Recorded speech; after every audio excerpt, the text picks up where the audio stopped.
I'm here today trying to be something I'm not, which is something I've been trying to do for 2 years now. Write a TED Talk, share my ideas, talk in front of such a large group of people. Now, I know a lot of you are probably thinking, she sounds a bit shy, or maybe she probably gets nervous easily.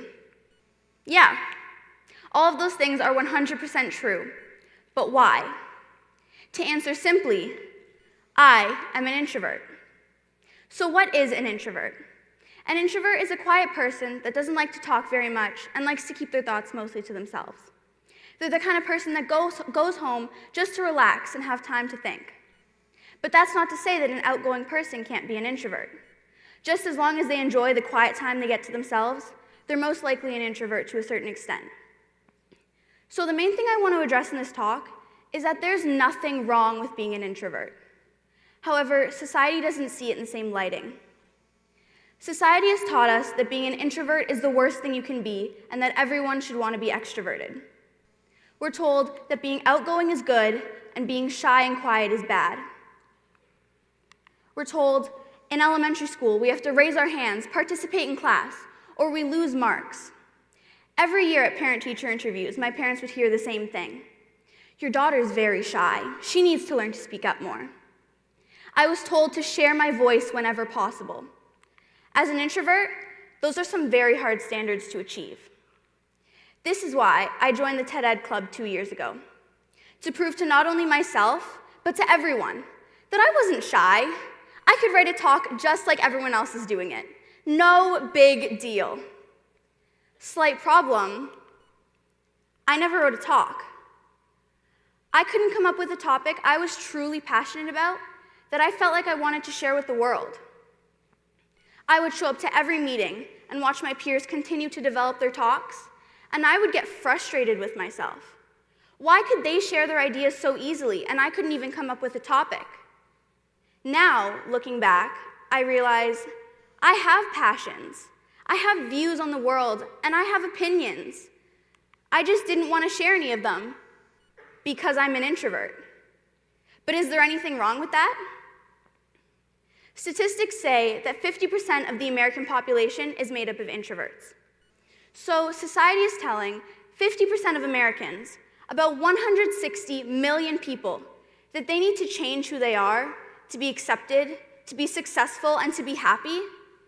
Keep in mind, within this large group of introverts are people such as Elton John, Emma Watson, Michael Jordan, Audrey Hepburn, Albert Einstein, and so many more incredible, inspiring people. Do you think being an introvert has ever stopped any of them from achieving their goals or being happy? No. A lot of you have probably been told something along the lines of, why be a follower when you can be a leader?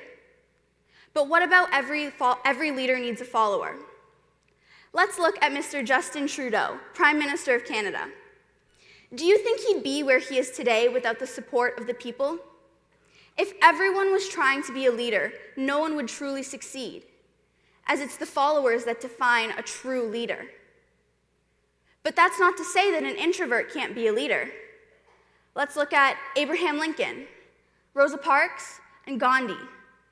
All incredible, inspirational leaders, and all introverts. In a business setting, the CEO of a company will look at an introvert and say, if they're not going to share their ideas, they're useless to me. Well, guess what? These companies are missing out.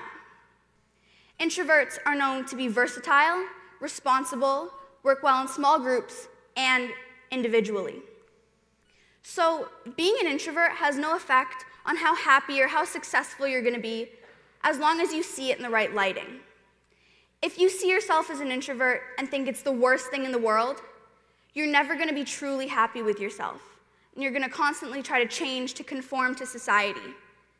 But if you accept yourself as an introvert and you're happy, there's nothing in the way of you achieving your goals and getting what you want. All in all, there's absolutely nothing wrong with being an introvert. No matter what society may say, you don't need to change who you are, because being an introvert's great. Before I leave, I want to end with a quote from the book Quiet, The Power of Introverts in a World That Can't Stop Talking by Susan Cain. The secret to life is to put yourself in the right lighting. For some, it's a Broadway spotlight. For others, it's a lamplit desk. So, the next time you see that quiet kid in the back of the class, doesn't participate very much, I want you to think, I wonder what great things they're going to come up with next. Thank you.